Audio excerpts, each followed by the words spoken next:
Hi hello ನಮಸ್ತೆ ಎಲ್ರಿಗೂ. ಇವತ್ತು ಬ್ರೋಕಲಿ ಸ್ಯಾಂಡ್ವಿಚ್ ಮಾಡೋದು ಹೇಗೆ ಅಂತ ನೋಡ್ಕೊಳ್ಳೋಣ ಬನ್ನಿ.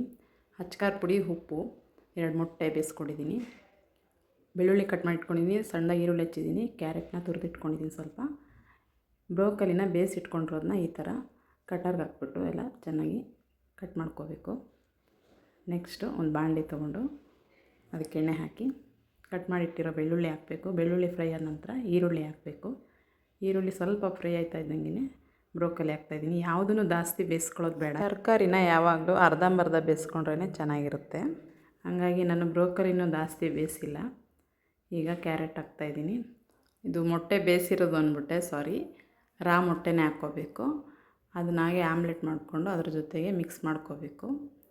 ಆಮೇಲೆ ಬೇಗ ಪಟ್ ಅಂತ ಮಾಡ್ಕೊಬಿಡ್ಬೋದು. ನೆನೆಸ್ಕೊಂಡಿದ್ದ ತಕ್ಷಣ ಮಾಡ್ಕೊಂಡು ತಿನ್ಬೋದು 2 ನಿಮಿಷದಲ್ಲಿ.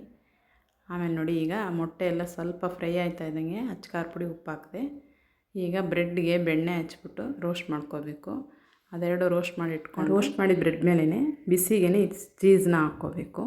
ಆಮೇಲೆ ಫ್ರೈ ಮಾಡಿ ಇಟ್ಕೊಂಡಿದ್ವಲ್ಲ ಬ್ರೋಕಲಿನ, ಅದನ್ನು ಈ ಥರ ಹಾಕ್ಬಿಟ್ಟು 2 ಪೀಸ್ನ ಒಂದ್ರ ಮೇಲೆ ಒಂದಿಟ್ಟು ನಮ್ಗೆ ಯಾವ ಶೇಪಿಗೆ ಬೇಕೋ ಆ ಶೇಪಿಗೆ ಕಟ್ ಮಾಡಿಕೊಂಡು ತಿನ್ಕೋಬೋದು. ಬೇಕು ಅಂದರೆ ಸ್ವಲ್ಪ ತಿರ್ಗಾ ಬಿಸಿ ಮಾಡ್ಕೊಳ್ಳಿ, ಇಲ್ಲಾಂದರೆ ಹಂಗೆ ಕಟ್ ಮಾಡ್ಕೊಂಡು ತಿನ್ಬೋದು, ಚೆನ್ನಾಗಿರುತ್ತೆ. ನೋಡಿ, ಬೇಗ ಮಾಡ್ಕೊಂಡು ತಿನ್ಬೋದು ಫಟಾಫಟ್ ಅಂತ. ಯಾರನ್ನ ಮನೆಗೆ ಬಂದರೂ ತಕ್ಷಣ ಮಾಡಿಕೊಡ್ಬೋದು. ನಮಗೆ ಏನೋ ಬೇಜಾರಾಗಿದೆ ಇರಪ್ಪ ಮಾಡ್ಕೊಂಡು ತಿನ್ನೋಣ ಅನ್ಸಿದ್ರೂ ಮಾಡ್ಕೊಂಡು ತಿನ್ಬೋದು. ತುಂಬ ಚೆನ್ನಾಗಿರುತ್ತೆ ಟೇಸ್ಟ್ ಮಾತ್ರ. ಎಲ್ಲರೂ ಟ್ರೈ ಮಾಡಿ, ಹೇಗಿತ್ತು ಅಂತೇಳಿ ಕಮೆಂಟ್ ಮಾಡಿ. ನೆಕ್ಸ್ಟ್ ವಿಡಿಯೋದಲ್ಲಿ ಸಿಗ್ತೀನಿ.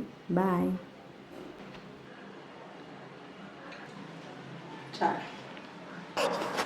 ಬ್ರೋಕಲಿ ಸ್ಯಾಂಡ್ವಿಚ್ ಮಾಡೋದನ್ನ ತೋರಿಸಿದ್ದೀನಿ.